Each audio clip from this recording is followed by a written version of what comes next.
Hey, what is up guys? GuitarRock here, welcome back to another Hero Cantare video. Alright, so we are having the Noblesse collaboration, finally it's here. Extremely hyped, so we are gonna have a bunch of new units to recruit.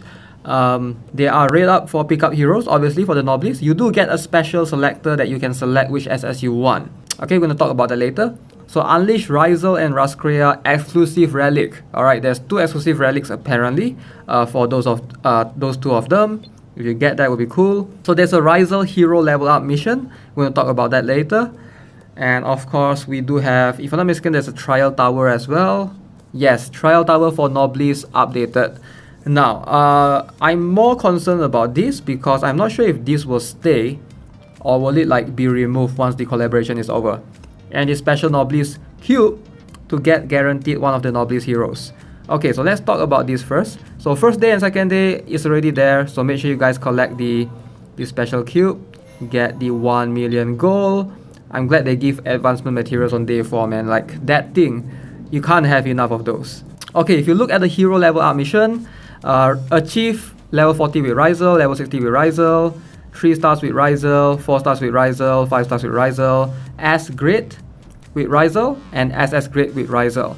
Now, I just want to clarify that I do think that is pretty achievable. At first, I thought it's the Rizel that's the SS one, but apparently not, because I already clicked on the portal earlier. So there's one Rizel, there's two different Rizel. I know it's confusing, alright? But there's one A rank Rizel, alright, which is this guy, this A rank Rizel, and there's one which is the stronger version of this Rizel. It's called Unleash Rizel right here. So not to be confused with this guy. So that Rizel that we got is easily achievable. Okay, so you do get the A rank Rizel. That one is A rank, so you should be able to pull it easily. So let's talk about all the Noblesse heroes. Alright, apologies for the neighbors making a loud banging noise in the background. Please bear with me for the time being. We're going to talk about all the SS units. Alright, so we have Clan Leader Sera, Unleash Rizel, Regular Sera, Lunark, Raskrea.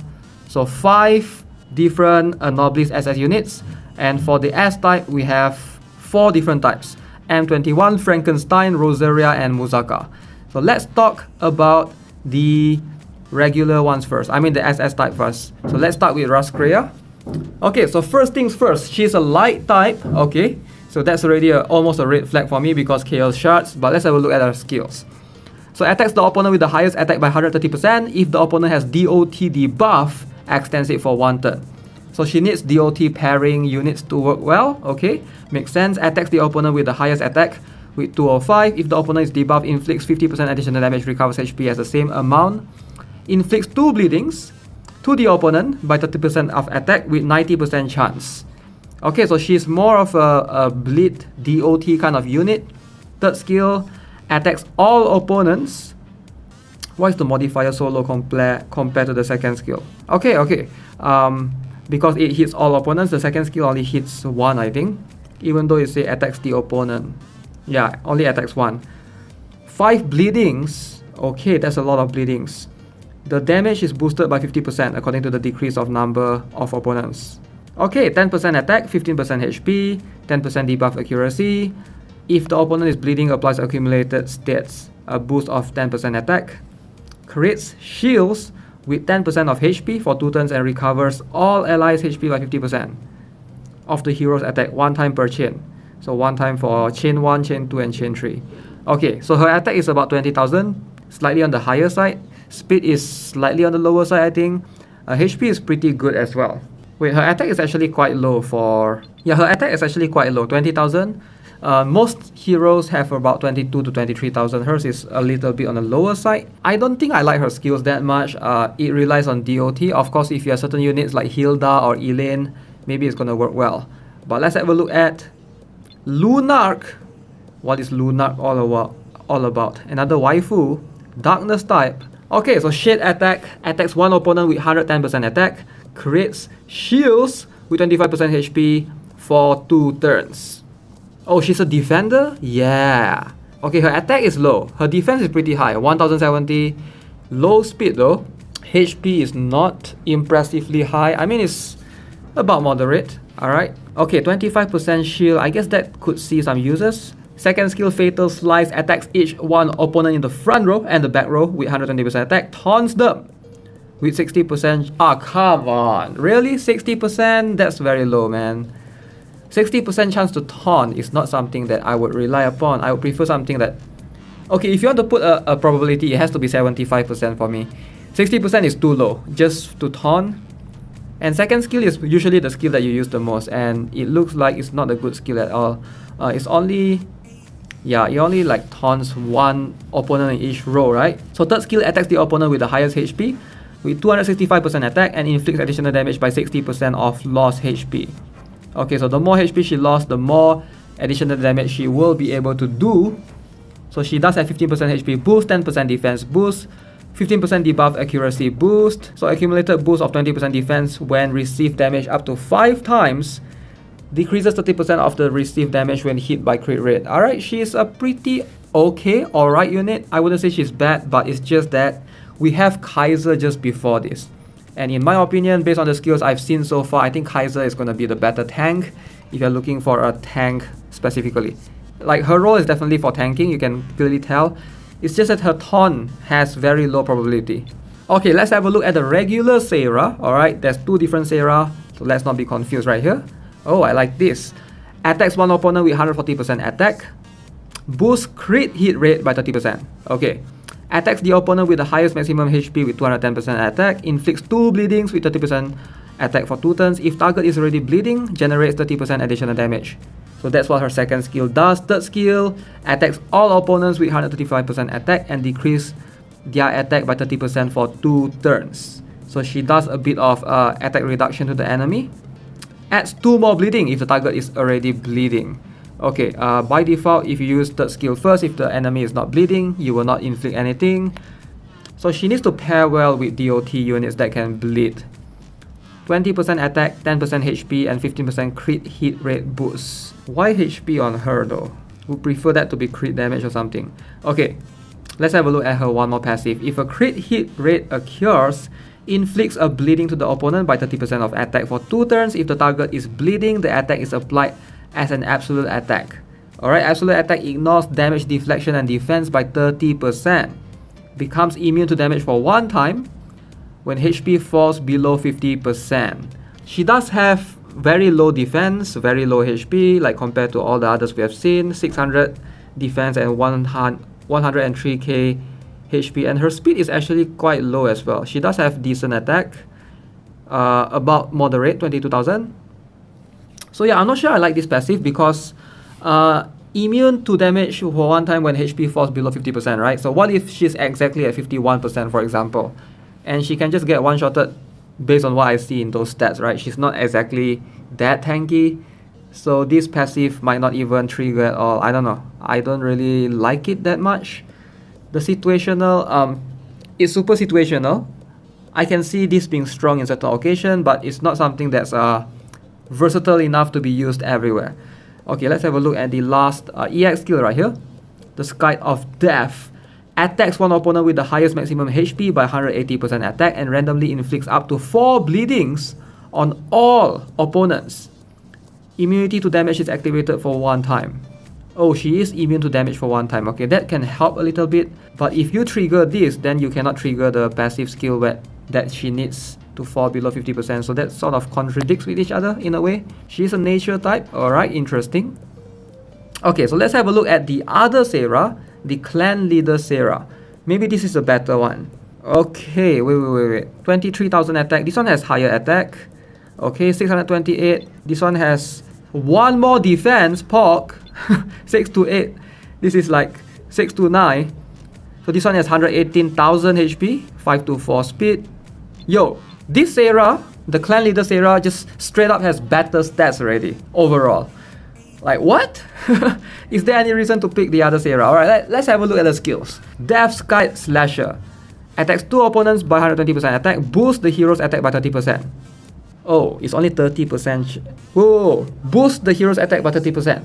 That is pretty good. I thought it's 30% chance to boost her attack, but it's straight up 100% chance it will boost her attack by 30%. Very cool.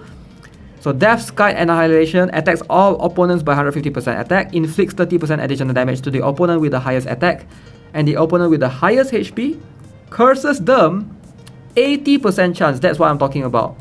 80% chance to curse them, cancels recovery of the opponent or the recovery of the opponent's allies, and inflicts damage by 20% of the cancelled recovery. Okay, how about her third skill? I actually like it because with the highest attack and the opponent with the highest HP. So basically 2 units. Third skill attacks all opponents by 140%. That is a pretty high modifier. Becomes immune to damage for 1 turn when an opponent is eliminated by this attack. I mean, that's quite easy to get, right? So it's quite easy to activate this immunity for sure. So I think it's a very cool skill. Third skill is definitely very strong. The family leader's duty, 40 speed boost. Oh, she has passive that increase speed.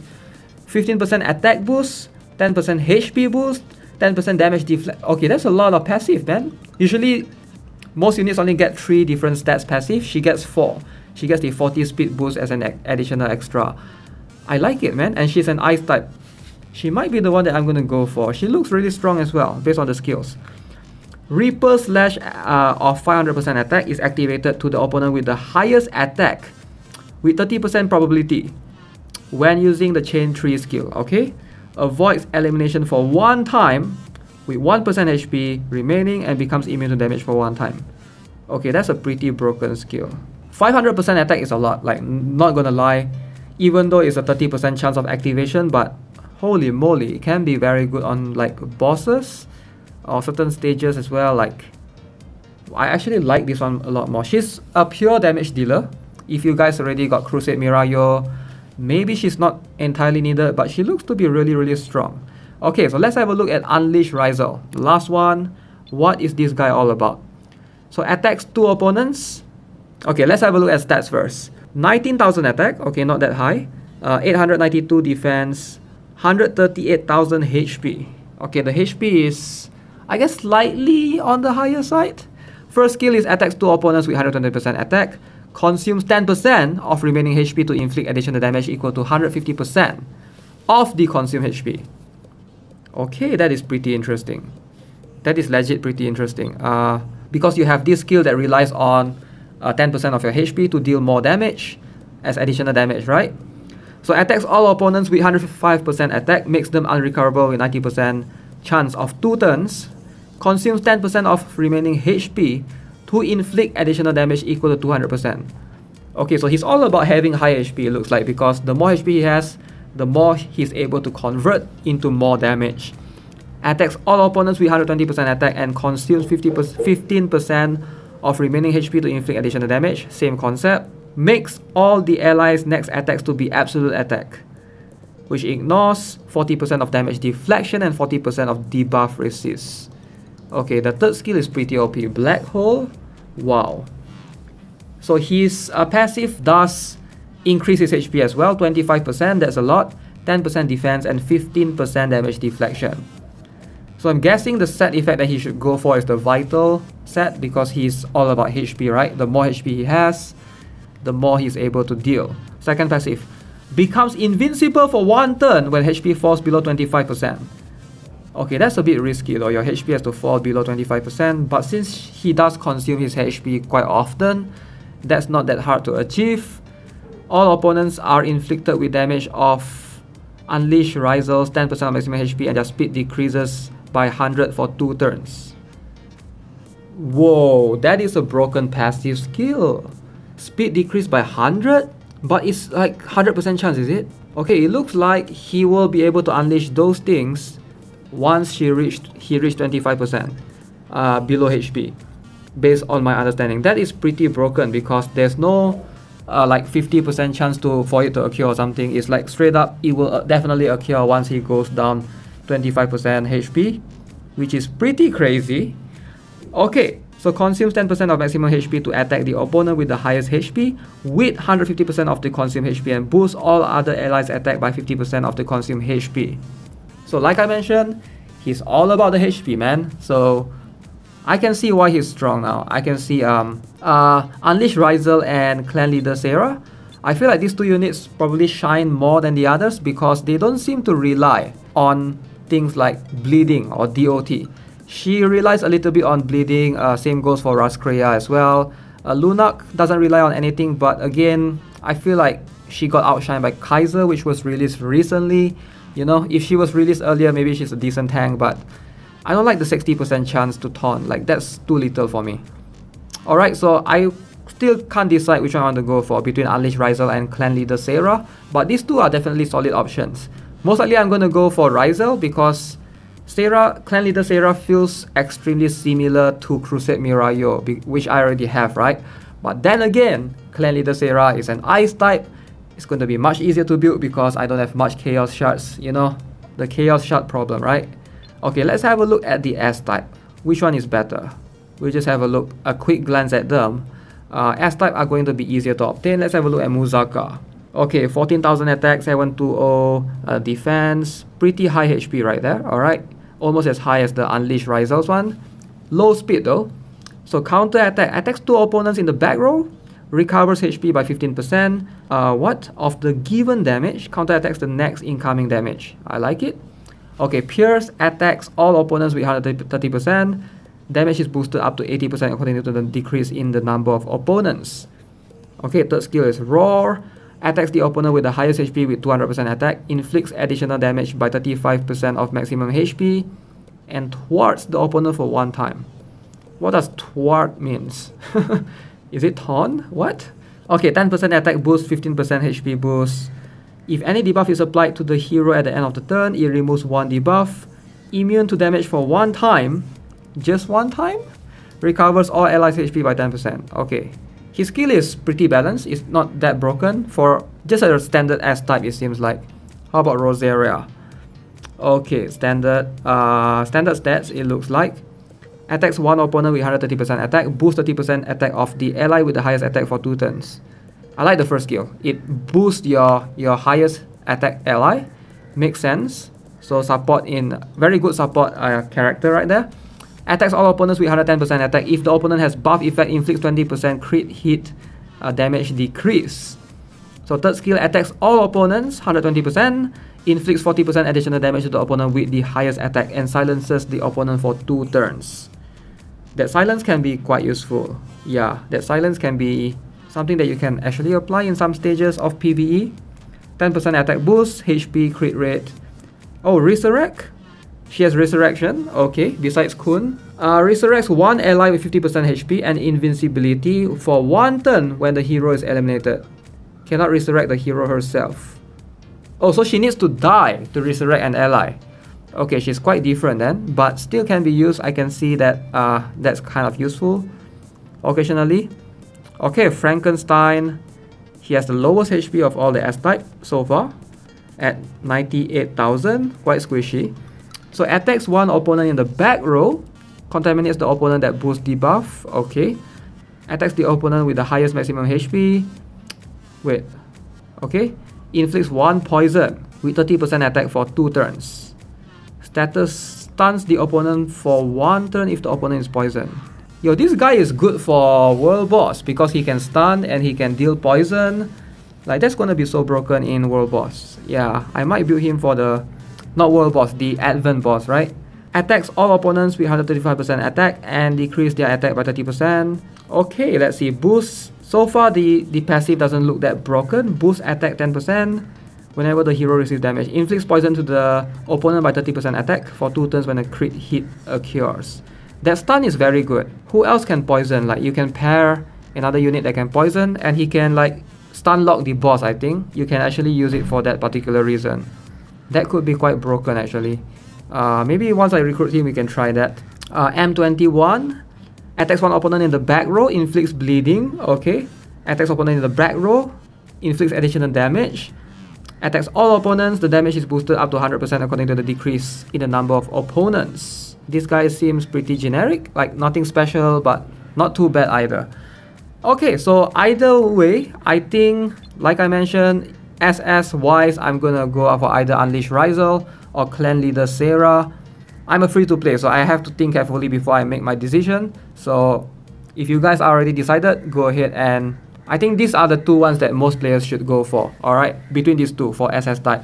Yeah, that's all for my analysis. So overall, Noblesse event. Speaking of which, they do improve this particular thing right here. the quest. So now you can access the Daisy, the Audit, the Rebit CEO from wherever you want. Okay, so there's 2 separate banners right here. I will do a pull in the next session, I guess. I already pulled one of those, yeah. So yeah, there's also this trial tower. So make sure you guys are aware that in this trial tower, the Noblesse trial tower, you can only bring in Noblesse units. You can't bring in any other units. Okay, so you must be a Noblesse specific unit, which I only have Rizal currently. So that's something that you have to keep in mind. I hope that the trial tower will remain permanent. I hope that it won't be removed. But that's going to be something that we have to wait and see for sure. And also Hero Dungeon as well. Surprisingly, you're only getting all of this. Most of these are SS type, except for Rizal. I'm quite surprised I don't see Muzaka and those S type units, right? Quite weird. Maybe once you recruit them, they'll appear right here. I'm not sure. But yeah, maybe the Hero Dungeon will be gone as well once the collab ends. But for the time being, I'm guessing that every single day you should use all your 10 chances to farm the Noblesse heroes. Alright guys, so that's gonna be it for this video. Hope you enjoyed it. And if you do subscribe to the channel, give this video a like. Stay tuned for the next video. I hope I'll be doing some pulls in that one. As always, have a nice day. Goodbye.